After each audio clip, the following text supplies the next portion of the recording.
We'll enter into worship with the sound of our chime.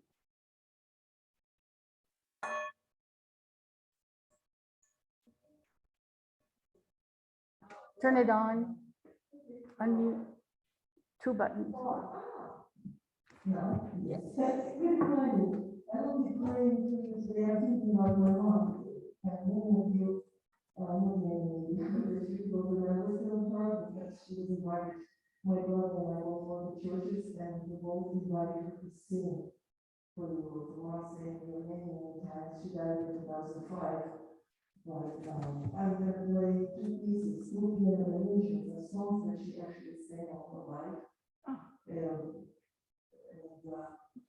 was a Russian art song called Romances. Russian art songs first, when I'm going to play in the sound of the night by Anton.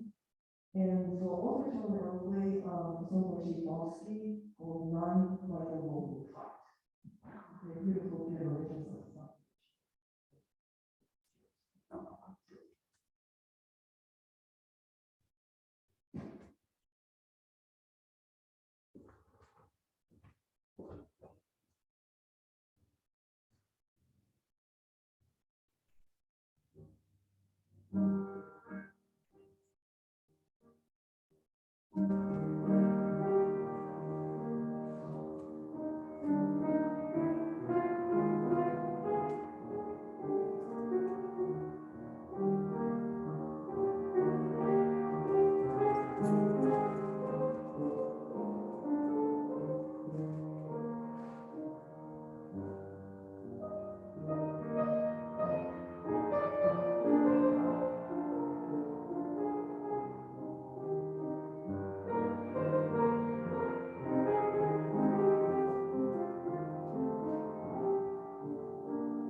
Thank you, Olga.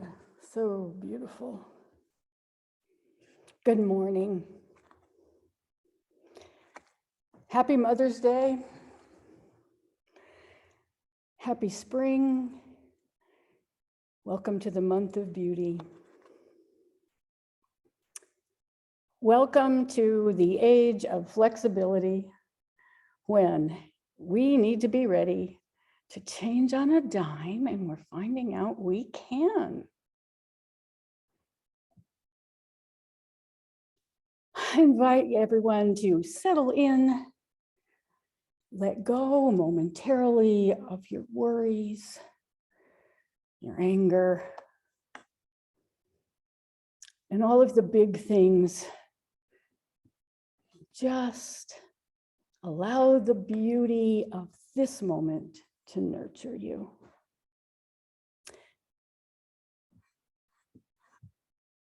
We're going to begin with our chalice lighting, dedicated to all of the mothers and mother figures, the grandmothers, aunts, and extended family members who mother, the soon-to-be mothers, the wish they were mothers, the never wanted to be mothers, and the it's complicated mothers, the birth mothers, foster mothers, adoptive mothers, stepmothers, the used to be dad mothers and more than one mom mothers, the single mothers, separated mothers, stay-at-home mothers, unhoused mothers, the grieving mothers, those who grieve their mothers, those whose grief is complex, for all the communities that mother, and for all who depend on the Great Mother.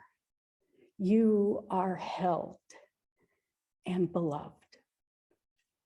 We light our chalice for mothers and mothering, to celebrate those who have taken on the task of nurturing a young one, to celebrate those who have nourished the light of truth and compassion in growing minds and hearts, to celebrate those who have committed time, money, energy to the growth of others in this world. We light this chalice to celebrate and hold dear the flame of love.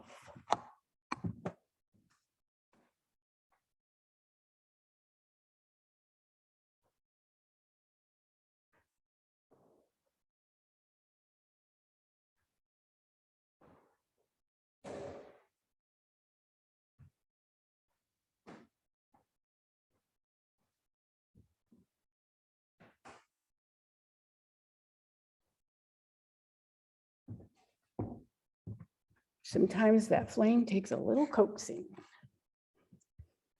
Our call to worship this morning is Invitation by Mary Oliver. Oh, do you have time to linger for just a little while out of your busy and very important day for the goldfinches that have gathered in a field of thistles for a musical battle to see who can sing the highest note or the lowest, or the most expressive mirth, or the most tender?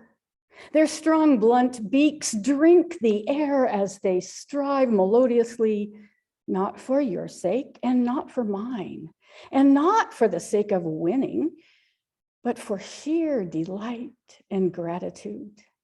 Believe us, they say. It is a serious thing just to be alive on this fresh morning in the broken world. I beg of you, do not walk by without pausing to attend to this rather ridiculous performance. It could mean something. It could mean everything. It could mean what Rilke meant when he wrote, "You must change your life." Come, let us worship together. Our opening hymn this morning is found on page 1024. And I invite those of you who have access to the teal hymnal to turn to that page. Since we are not singing in person, we are going to play this on Pam's going to play it on Zoom, and we can hear it here and follow along and hum along if we wish. And I might be caught dancing.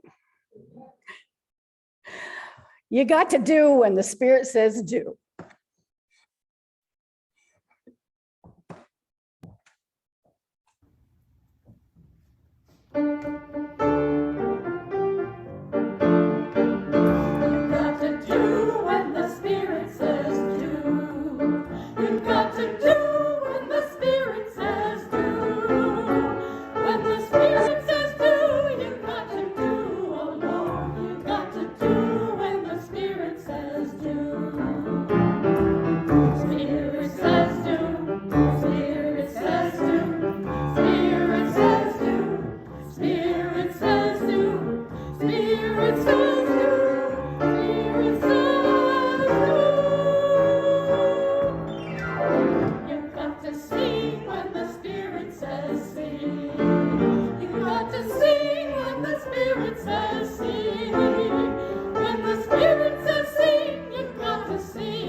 All right. Those of you at home couldn't see, but we had quite a dance party here. Now we're awake. Whew. Well, the story for the ages this morning, we don't have any young ones gathered in person. And so I'm going to stay here so that those of you at home can see me as I'm telling this story without me having to move my computer. Our story is by Barb Pittman.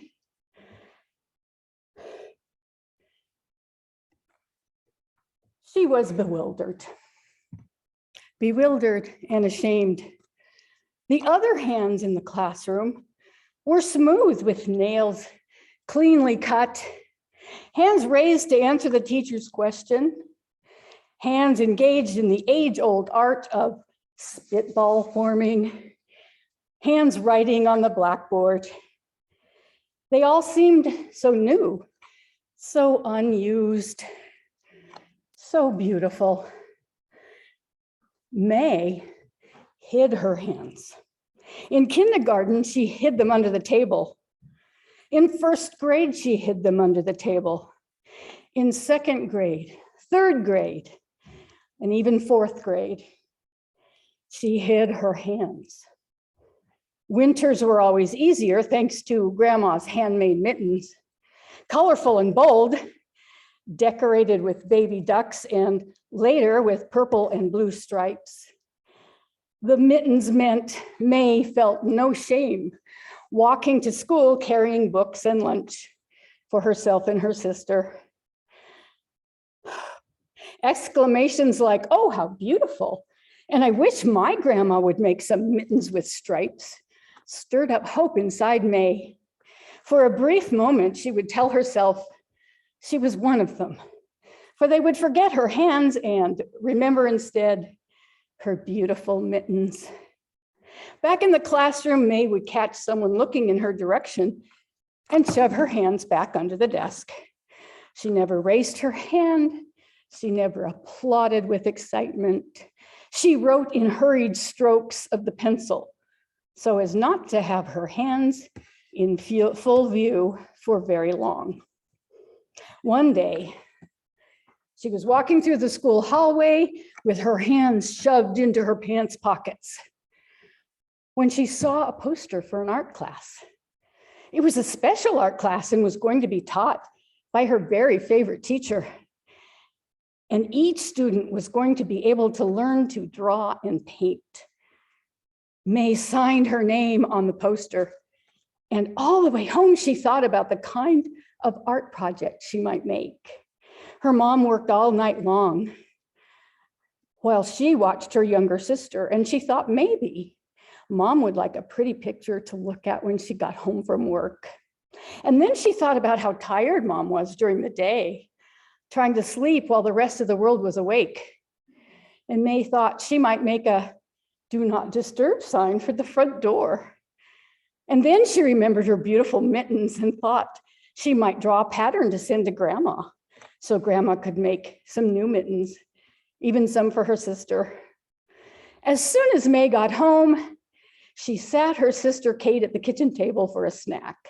And she did the breakfast dishes and tried to keep Kate quiet so she would not wake up Mom. And May thought of all the wonderful art projects she could do. May was so busy planning her project, she forgot about her hands. She finished the dishes, got out the mop to clean up the milk that didn't quite make it to Kate's mouth, and chopped potatoes for dinner. Mom kissed May on the head on her way off to work and told the girls she loved them so much. And May helped Kay with her bath, tucked her into bed, made up Mom's bed, and vacuumed the front room. After doing her homework, May went to bed and dreamt of being a famous artist. Everyone in town marveled at her beautiful paintings, and she won awards from her school. and even got to give a speech in front of the governor. When May woke up, she jumped out of bed, excited about art class. As she braided Kate's hair, she saw her hands and suddenly realized she couldn't paint or draw without other children seeing her hands. She could not get Kate ready fast enough and practically pulled her all the way to school. May ran to the hallway to cross her name off the poster, and it was gone. She went to the class and told her teacher she needed to drop out of the art class. And the teacher said she would have to go to the art class and tell the art teacher that she was no longer interested in the class. When May went to art class that day, she tried to get the teacher's attention, but there were so many other children in the class and such a lot of noise that May decided she would wait until after class to talk to the teacher. Well, after the teacher got the class to quiet down, she talked about drawing things, how important it was to draw what you saw, even if no one else saw the same thing. She said they would eventually draw their pets and maybe even a family member, but their first lesson was to draw their own hand. I remember that art class. May was stunned and tried her very best not to cry in front of the other children. Though there were many things she wanted to draw, her hand was certainly not one of them. Still, she did her best, though she was ashamed to even look at the rough redness around her nails. She had little bumps in her palms, and the lines in her hands reminded her of Grandma's hands. May finished her drawing and left as quickly as possible, even before the teacher had collected the hand pictures and told them what they'd be doing the next day. The following morning, May was determined to tell the art teacher she couldn't take the class anymore. When she got to art class, the teacher talked about all the wonderful hand drawings she gathered. The art teacher laughed about the hand drawing that showed pink and purple dotted fingernails, and the one with diamond rings on every finger. And then she held up a hand drawing that was familiar to May. It showed a small hand with fingers curled toward the palm, as if holding a precious stone or delicate butterfly. May shoved her hands under the desk and wanted to crawl under there to hide along with her hands. The teacher said, "Of all the hand drawings I saw yesterday, this is the one I couldn't stop looking at. It's an interesting drawing, a beautiful drawing, for it shows a hand that is not idle. It shows a hand that has worked hard. The fingers are curved as if to protect something fragile." She walked to May's desk and asked May, "Could I please see your hand?" May did not want to show her hand, but being accustomed to obeying teachers, she pulled her hand from under the desk, and the teacher took May's hand into her own. "Now," said the teacher, "as I hold in my own hand the hand from this drawing, I can see that I was not wrong. It's a hand that has washed many dishes, folded laundry, given baths, and combed hair. Yes, this is a very interesting hand. It is a beautiful hand." And with that, the teacher went back and started talking about that afternoon's drawing assignment. After class, May ran all the way home. She put the drawing on Mom's bed, and then with her rough red hands, she washed the dishes, fixed dinner, bathed Kate, and finished her homework. As she lay down in bed, she noticed that the glow from the moon was shining on her hands. They looked different tonight. May thought of the many dishes and counters she washed when Mom was sleeping. She thought of the time she had bathed her sister and cleaned up the house when Mom was at work. She thought about the way her palm fit over Kate's cheek and how wonderful her sister's skin felt to her hand. She remembered the tender kisses Mommy gave her hands when she came home from work in the dark hours of the early morning. She would hear her Mommy say, "Thank you, May, for all your help I could not do this without you. Just as the little girl with the rough red hands was starting to nod off, she looked one more time at her hands, and she smiled, for they really were most interesting hands. I wonder, when have you seen beauty where before you could not?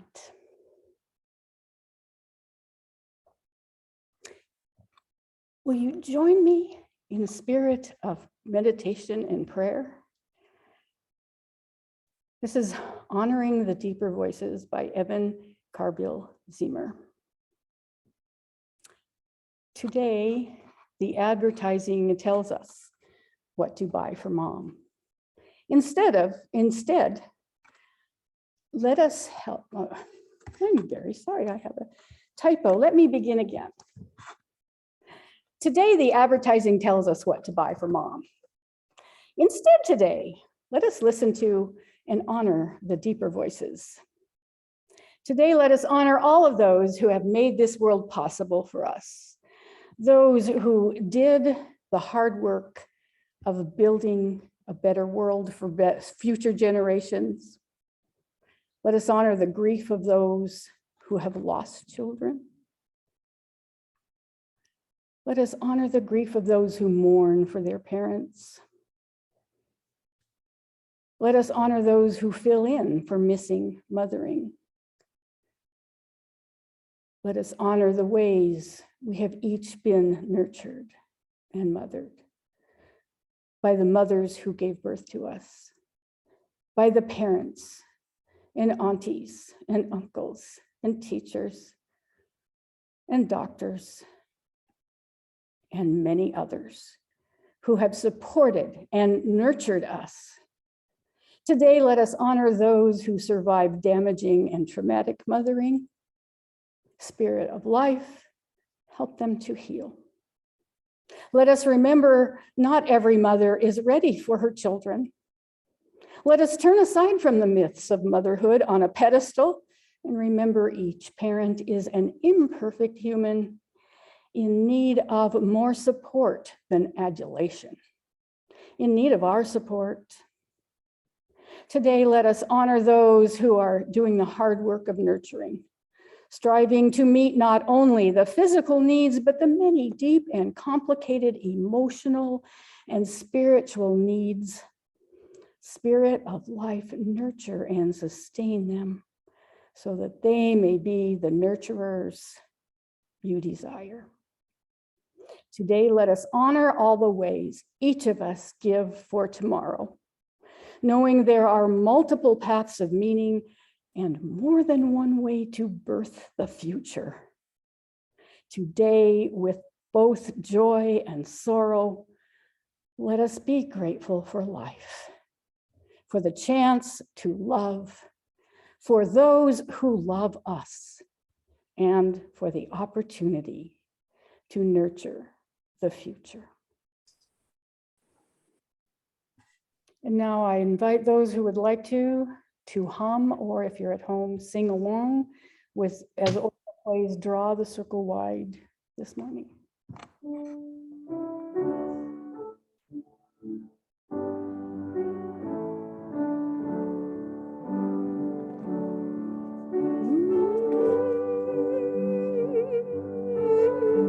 Circle, draw the circle.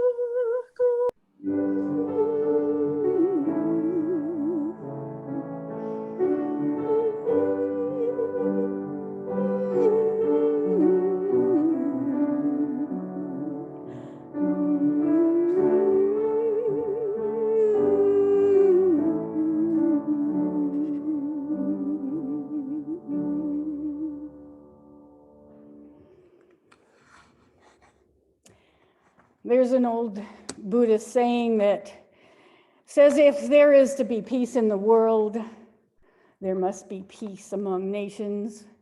If there is to be peace among nations, there must be peace in our communities. If there is to be peace in our communities, there must be peace in the family. If there is to be peace in the family, there must be peace in the heart. Our anthem this morning is If Every Woman, and it is on page number 1026 in your teal hymnal.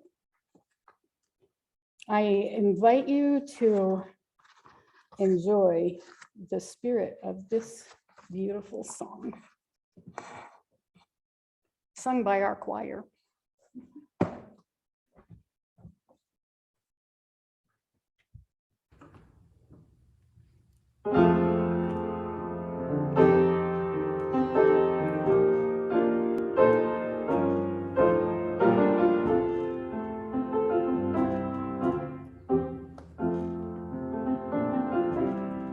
If every woman in the world had her mind set on freedom, if every woman in the world dreamed a sweet dream of peace, if every woman of every nation, young and old, each generation, held her hands out in the name of love, there would be no more war.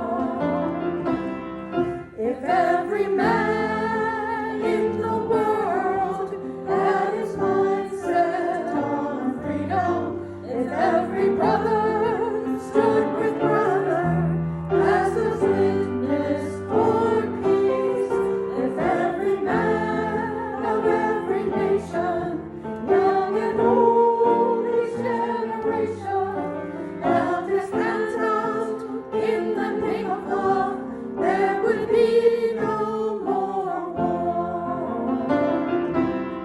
If every leader in the world shared a vision of freedom, if every leader in the world shared a sweet dream of peace, if every leader of every nation worked for justice and liberation, holding hands out in the name of love, there would be no more war. If every nation in the world set a true course for freedom, if every nation raised its children in a culture of peace, if all the sons and all our daughters reached in friendship across the waters, refusing to be enemies, there would be no more war.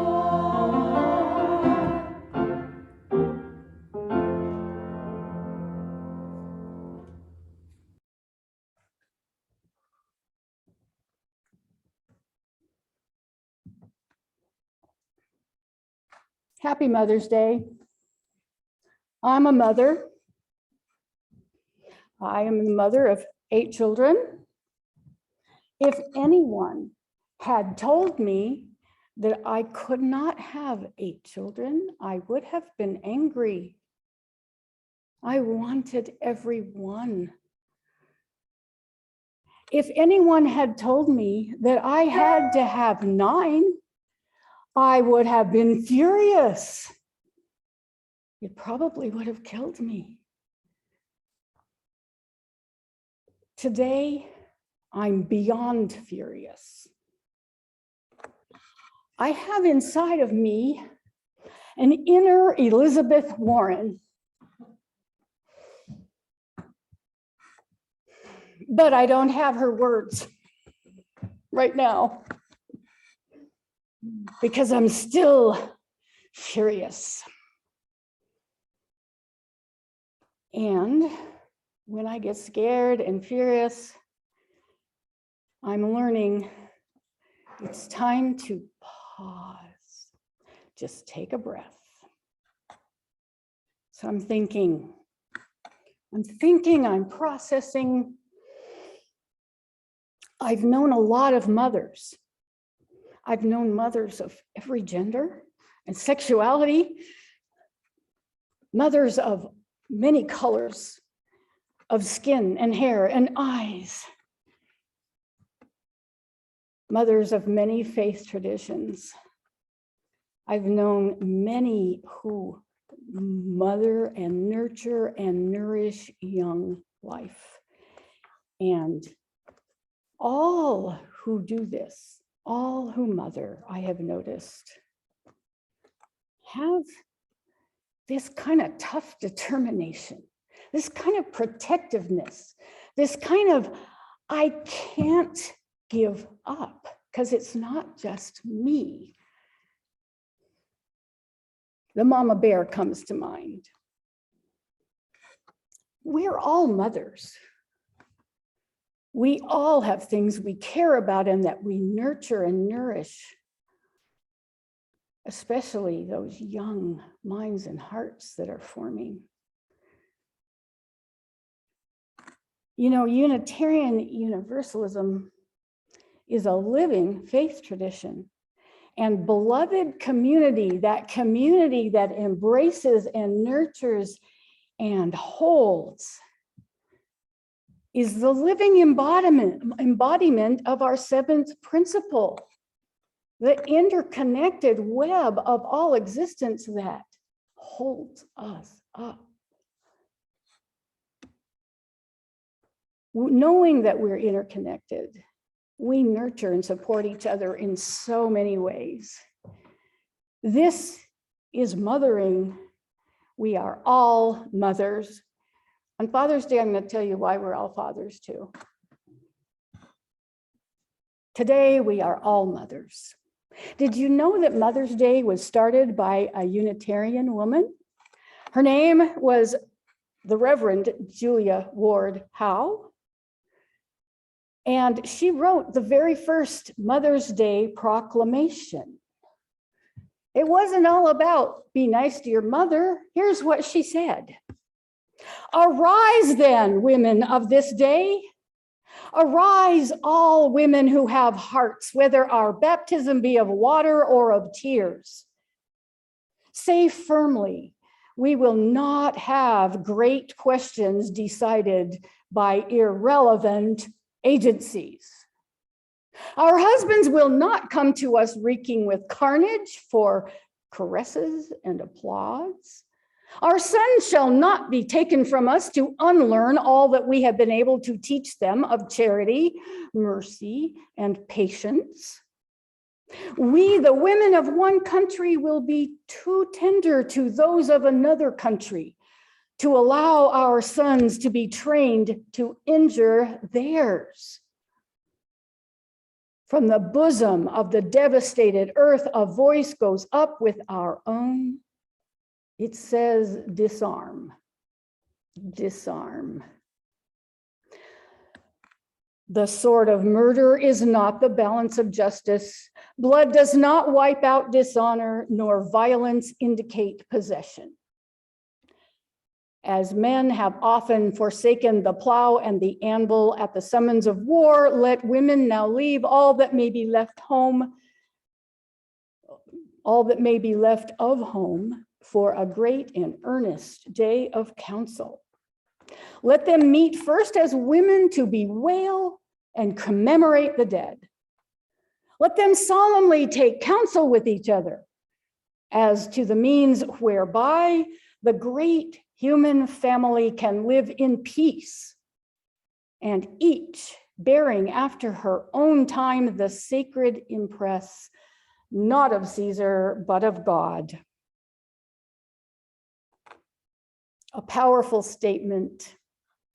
Other than some gendering that we've grown past a little bit, that statement is just as valid today, isn't it? If we're going to pursue peace, where do we start? And now you're going to say, oh, Reverend Lynda. Because if I've learned one lesson in life, it's the importance of self-care.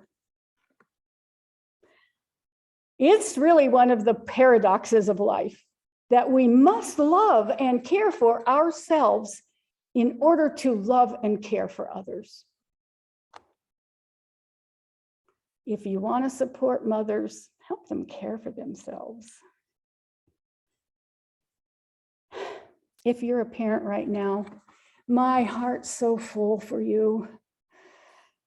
I've watched with alarm and sorrow over the years as this extractive economy and the competitive culture has stretched families thinner and thinner.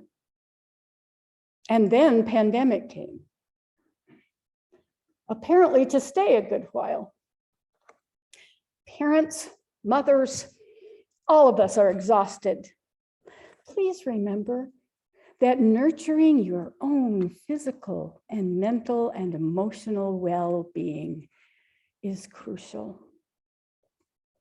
Not just crucial for right now, but a cornerstone for resilience and community. UU Minister Joanna Macy, in her book, Active Hope, How to Face the Mess We're In Without Going Crazy, lays out a path she calls the spiral of the work that reconnects. Touching base with that spiral helps me move through those times when I'm in fear, doubt, anger, despair, or confusion. And so here we go. This is me working through the spiral. Gratitude. I'm grateful that when I needed an abortion, it was legal and safe and affordable for me, and that I could go on to have 7 more children. I'm grateful that somewhere between 60 and 90% of all Americans actually support choice. I'm grateful for beauty and joy and laughter and song and dance and working together to build and bless and infuse more love into the world are all available for us to keep our spirits up. The second station on this spiral is to honor our pain. In other words, accept the whole damn truth. And so I'm honoring some pains that came into my mind this morning. The pain of being born into a world where there wasn't even any language for the concepts of consent, marital rape, or domestic violence. I'm honoring the pain of the ugliness of misogyny and the viciousness of backlash against what is good, what is caring, what is life-giving. And I'm honoring the pain of the feeling I had Monday, that there are people out there who want to strip me of my autonomy and personhood, giving women less rights if they become pregnant than a corpse has, giving over part of your body for someone else's benefit. Okay, we've honored the pain. Now we're going to say, what are we learning? Let us see with new eyes. What are the empowering perspectives here? Taking a pause for wisdom, for our spirits to catch up with what's going on. And I'm seeing more kindness, more recognition for the need for kindness, more expression of, if you will, the yang of existence, this mutual interdependence where we are all our brother's keeper.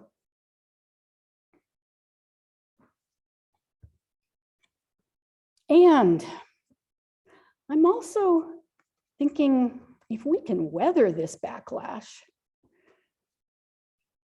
it does highlight where we are succeeding in challenging the narrative that is not as life-giving as this moment calls for.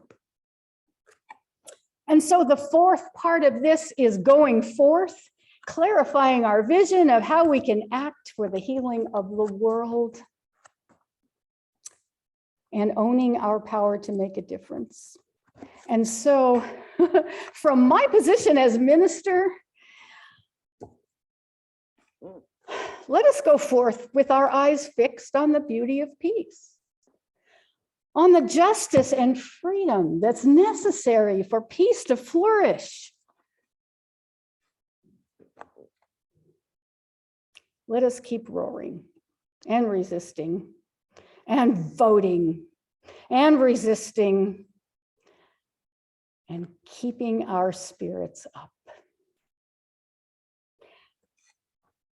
Celia Brown this morning has offered to come in and give you a little perspective on something that she does, a practice she has in her life that helps keep her spirits up. And then because Celia is the person who suggested our half plate for this month, she has brought her friend to explain a little more about the half plate that we are sharing our offering with.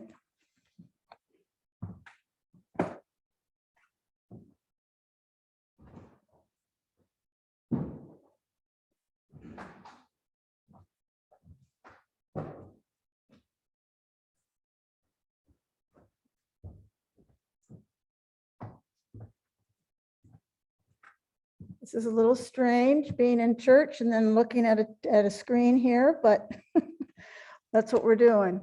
I volunteer with Days for Girls. This is one of the things that I help make.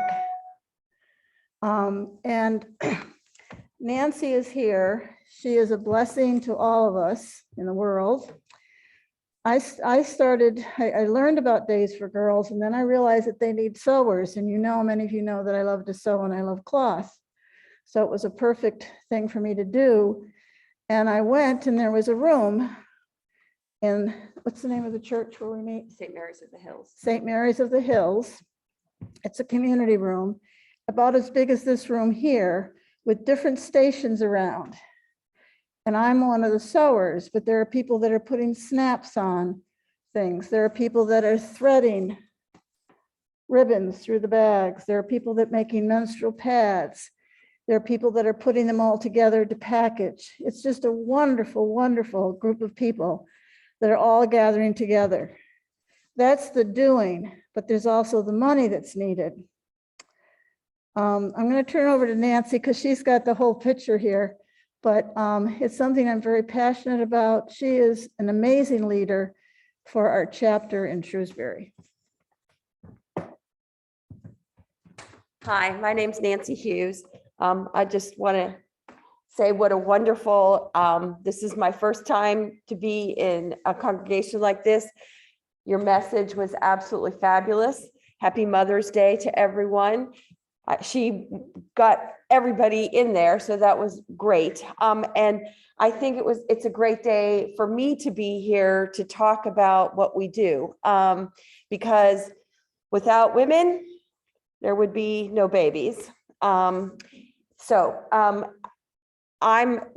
background is I was in the Army for 30 years, but I was a peaceful person. I was a nurse. I was a nurse midwife for several years of that time. So I want to tell you a little bit about Days for Girls. I'm just going to get my stuff. So this is a little awkward because I have some things to show you.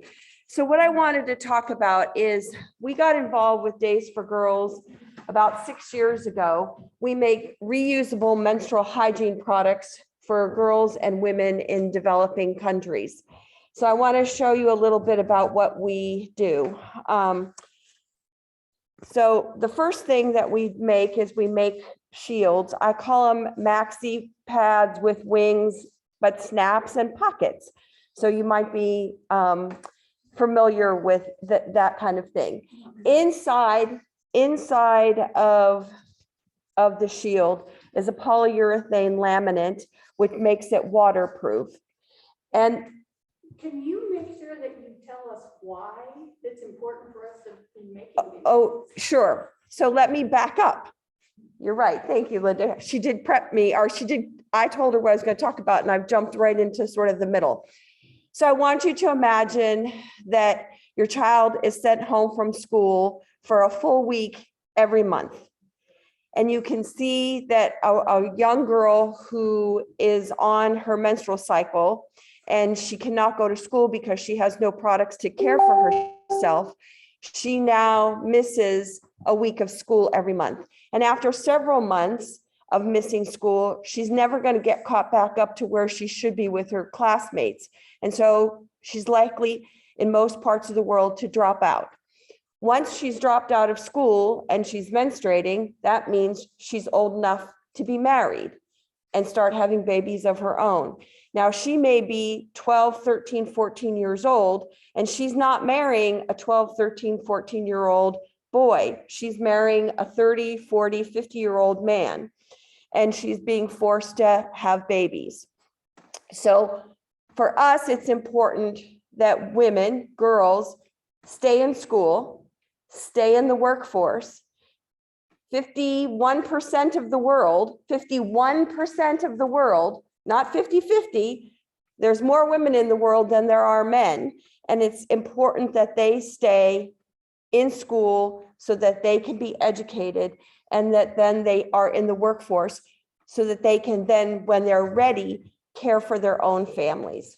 So that's why it's important for me. Can I ask a couple questions? You can. So right here in the United States, you pass these out to people? We do. We just gonna grab. We go to several food banks in the area. And so if there's women that are interested, what we do, we give them what we call a hybrid kit. It does have some regular menstrual products, but they also get the reusable products as well. And how many countries do you have outreach into? 147. 147 Right. countries. This is fascinating, and Nancy and Celia have offered to stay afterward to give more information for anyone who's interested. Have you got a last really inspirational? Yeah, I just want to show you a picture. Thank you. This is my friend Joan from Uganda. You can see she is a mother. She was not ready to be a mother. She was a teenager. She could not, she did not have ways to protect herself. So she asked some of the boys that she knew if they would purchase products for her. And they said they would, but in exchange, she had to have sex with them. And so she got pregnant. So she was in the slums of Kampala when an orphanage found her and helped take care of her during her pregnancy and helped her with the birth of her child. When we met her, he was about a year old. And she was now with what we call Raising Up Hope for Uganda, the orphanage. And what we did was we educated her about her body and about her menstrual cycle. And then we gave her products. And now she just graduated from college. So she was able to finish her high school and then go to college. And so now she's a very productive woman in Uganda. And she's my friend. So I will stay afterwards. So if anybody wants to look at things or ask questions, and when the Reverend's finished, then I will also stay on if anybody that's out there in Zoom land wants to ask any questions.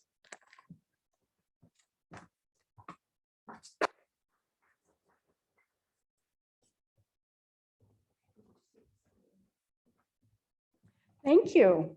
And so now we will have an offertory from Olga as we collect our offering.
Olga, thank you for that beautiful music from your heart.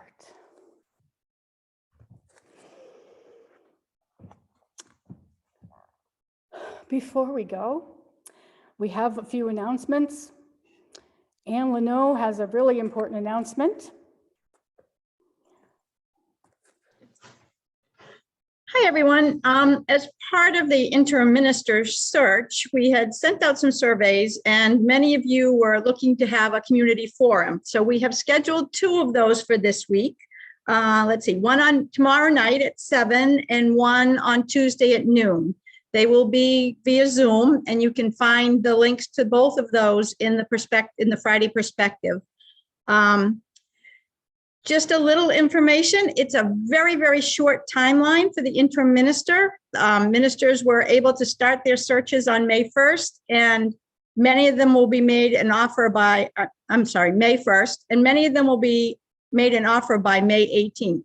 So the first round closes on May 18th, and then the second round starts. So it's very quick. So we had to get these forums in quickly. So if you're interested in, if you have anything to contribute or any concerns or anything, join us for one of those forums this week. Thanks. Thank you. Remind everybody that next week, our in-person portion of the service will be in the Marlboro Hudson Church.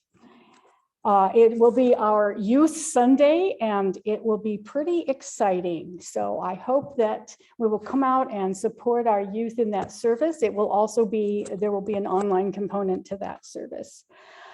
And on Tuesday, I've been asked to do a blessing for the Habitat for Humanity home that just got finished. And that will be Tuesday at noon at 24 Hitching Post Lane in Northborough. That information will is in the Friday perspective as well. And also on Wednesday, there is a wonderful online course discussion called Partnering for Democracy in Massachusetts and Beyond. And the link to that will be in your Tuesday email as well. And so today, I will send you forth with this blessing written by Jim McGaw. When I say go in peace, I don't mean go in mindless oblivion. When I say go in peace, I don't mean go without challenging yourself or others. When I say go in peace, I don't mean go in utter ease and comfort. When I say go in peace, I mean, go in peace seeking justice. I mean, go in peace committed to equal rights and opportunities for all. When I say go in peace, I mean, go in the peace that is created when together we build communities of true solidarity, deep compassion, and fierce unrelenting love. Go in peace.